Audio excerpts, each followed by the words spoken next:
بسم اللہ الرحمن الرحیم۔ السلام علیکم۔ تمام نئے آنے والے ویور سے گزارش ہے کہ ریئل اسلامک سٹوری چینل کو سبسکرائب کر دیں، بیل آئیکن کو دبا دیں اور ہماری حوصلہ افزائی کے لیے لائک، شیئر اور کومنٹ ضرور کر دیں۔ ایک ٹیچر دوسرے ٹیچر کی جگہ کلاس لینے چلا گیا۔ تھکن کے باوجود کامیابی کے موضوع پر طلباء کو لیکچر دیا اور پھر ہر ایک سے سوال کیا، ہاں جی آپ نے کیا بننا ہے؟ ہاں جی آپ کیا بنو گے؟ ہاں جی آپ کا کیا ارادہ ہے؟ کیا منزل ہے؟ سب طلباء کے ملتے جلتے جواب: ڈاکٹر، انجینئر، پولیس، فوجی، بزنس مین۔ لیکن ایسے لیکچر کے بعد یہ میرا روٹین کا سوال تھا اور بچوں کے روٹین کے جواب، جن کو سننا کانوں کو بھلا اور دل کو خوشگوار لگتا تھا، لیکن ایک جواب آج بھی دوبارہ سننے کو نہ ملا۔ کان تو اس کو سننے کے متلاشی تھے ہی، مگر روح بھی بے چین تھی۔ اینک لگائے بیٹھا خاموش گمسم بچہ، جس کو میں نے بلند آواز سے پکار کر اس کی سوچوں کا تسلسل توڑا۔ ہیلو، ارے میرے شہزادے، آپ نے کیا بننا ہے؟ آپ بھی بتا دو۔ کیا آپ سر تبسم سے ناراض ہیں؟ بچہ آہستہ سے کھڑا ہوا اور کہا، سر میں نور الدین زنگی بنوں گا۔ میری حیرت کی انتہا نہ رہی اور کلاس کے دیگر بچے ہنسنے لگے۔ اس کی آواز گویا میرا کلیجہ چیر گئی ہو، روح میں ارتعاش پیدا کر دیا۔ پھر پوچھا، بیٹا آپ کیا بنو گے؟ سر میں نور الدین زنگی بادشاہ بنوں گا۔ ادھر اس کا جواب دینا تھا، ادھر میری روح بے چین ہو گئی، جیسے اسی جذبے کی، اس آواز کی تلاش میں اس شعبہ تدریس کو اپنایا ہو۔ بیٹا آپ ڈاکٹر، فوجی یا انجینئر کیوں نہیں بنو گے؟ سر امی نے بتایا ہے اگر میں نور الدین زنگی بنوں گا تو مجھے نبی پاک صلی اللہ علیہ وسلم کا دیدار ہوگا۔ جو لوگ ڈنمارک میں ہمارے نبی صلی اللہ علیہ وسلم کی شان میں گستاخی کر رہے ہیں، ان کو میں زندہ نہیں چھوڑوں گا۔ اس کے ساتھ ساتھ اس بچے کی آواز بلند اور لہجے میں سختی آ رہی تھی۔ اس کی باتیں سن کر میرا جسم پسینہ میں شربور ہو گیا۔ ادھر کلاس کے اختتام کی گھنٹی بجی اور میں روتا ہوا باہر آیا۔ مجھے اس بات کا احساس ہے کہ آج ماؤں نے نور الدین زنگی پیدا کرنے چھوڑ دیے ہیں اور استادوں نے نور الدین زنگی بنانا چھوڑ دیے ہیں۔ میں اس دن سے آج تا دم تحریر اپنے طلباء میں پھر سے وہ نور الدین زنگی تلاش کر رہا ہوں۔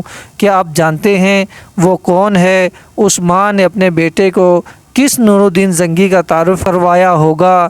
یہ واقعہ سنیے اور اپنے بچوں میں سے ایک عدد نور الدین زنگی قوم کو دیجیے۔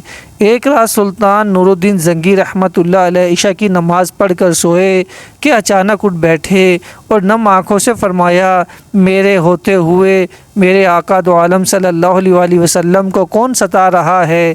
آپ اس خواب کے بارے میں سوچ رہے تھے جو مسلسل 3 دن سے انہیں آ رہا تھا اور آج پھر چند لمحوں پہلے انہیں آیا، جس میں سرکار دو عالم صلی اللہ علیہ وسلم نے 2 افراد کی طرف اشارہ کر کے فرمایا، یہ مجھے ستا رہے ہیں۔ اب سلطان کو قرار کہاں تھا؟ انہوں نے چند ساتھی اور سپاہی لے کر دمشق سے مدینہ جانے کا ارادہ کمایا۔